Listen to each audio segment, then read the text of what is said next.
At dinner, my sister Lindsay excitedly told us about the angel in the attic.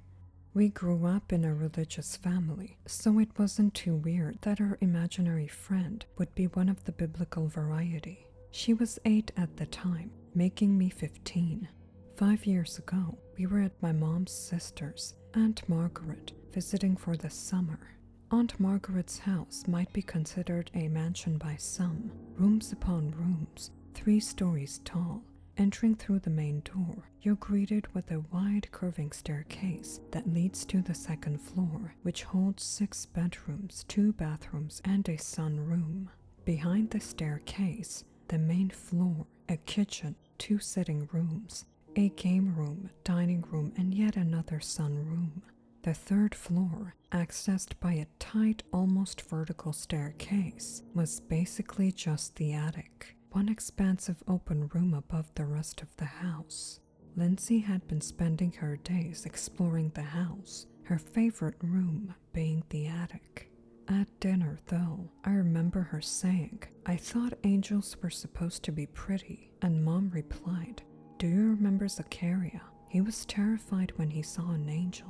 My sister nodded knowingly at that. It was very scary at first, but only for a little bit. Mom and Aunt Margaret smiled at her, but I thought it was so odd. Why would a kid purposely make up scary things? The next day, she disappeared again to explore. We didn't think much of it until it was dinner, and she still hadn't turned up. We began looking through the rooms, calling out for her. Eventually, we ended up at the attic stairs, and there she was, curled up at the bottom, silently crying. Mom swept her up and brought her downstairs, where we tried everything we could to console her. She calmed down, but still wouldn't tell us what happened. She wouldn't tell us anything. She couldn't, I guess. For the past 5 years, she hasn't spoken a word. There have been so many doctors and therapists, appointment after appointment, never leading to any answers. No one could give us an actual reason for this. And Lindsay wouldn't explain either. Not in writing anyways. I'm not sure she even knew why she couldn't talk. The 3 of us made an unspoken agreement to never return to Aunt Margaret's, though. Until Aunt Margaret died last week, and Mom somehow ended up being the one in charge of her estate. So back we went, just Mom and I. Lindsay refused to go, and who could blame her? The house felt so heavy when we arrived. My aunt had started staying on the main floor, so only a few rooms had seen any life. Everywhere else covered in dirt, all the curtains tightly closed.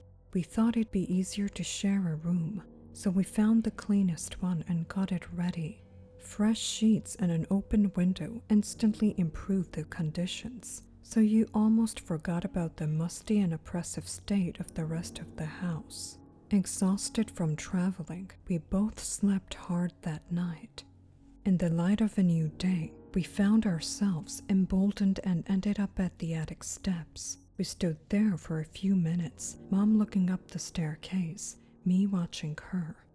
We could be here all day, so I went around her and began going up.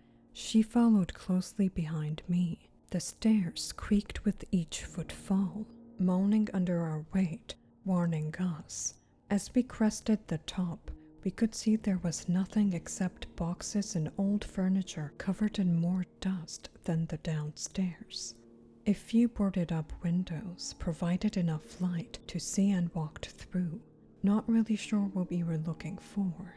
A box of old books, my grandmother's dresser, someone's coin collection, a mix of feeling at ease and disappointed. We still couldn't find an explanation for my sister's condition. There was nothing worthwhile. We decided to go back down and start on the main floor, sorting Aunt Margaret's belongings into keep or donate boxes. I was distracted. There was something about the attic, something up there that had answers, and I needed to find it. I waited until Mom fell asleep that night before trying to go back. I slipped out of bed and made my way through the winding halls. I had my phone's light, but it only uncovered a few steps ahead of me. At the staircase, I paused, looking up the narrow corridor. There was some other light on up there, illuminating the top of the stairs and the landing. With each step I took, I felt calmer, more sure of myself, and as I stepped into the glow, a warm feeling washed over me. It was so comforting. I saw a figure in front of one of the windows halfway across the room. The light seemed to be emanating out from them. I was alarmed. Someone had broken in, but that feeling quickly subsided and gave way to peace.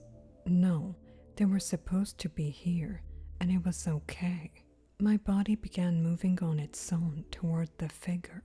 I wasn't in control, but I didn't care. Its back was to me, and as I drew closer, I could see through the glow. A gray robe draped over it, the sleeves as long as the bottom brushing against the floor. They turned to me then, the hood cascading around their face like hair. The robe swishing fluidly like it was more than clothes, like it was a part of them. The face, oh the face, like a blank canvas, the same pale gray stretched thin over a long and narrow frame. The piece of me still conscious wanted to scream, but my legs kept moving forward, my arms reaching out. The figure opened its own arms, embracing me, folding me into the fabric of itself, swallowing me. I welcomed it. A warmth spread throughout my body, and I let myself sink in. I'd never felt so safe, so happy, so loved. But as my limbs grew lighter, like I was floating, the warmth turned to burning. I couldn't feel anything except heat and my lungs constricting, and somehow I pushed myself back into my body, back in control. I tore myself free from its grasp, and I stumbled backwards.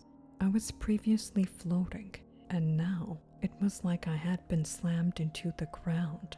I was clumsy and struggling to make myself move how I wanted. Every step, every breath hurt, and my vision was blacking out. I thought I was at the stairs, and I reached out to grab the wall, but there was nothing except air. I lost my balance and began falling for real, crashing down the stairs and landing hard on my back. Then, darkness and floating again. When I woke back up, Mom was standing over me, stroking my hair. I realized we were in the hospital.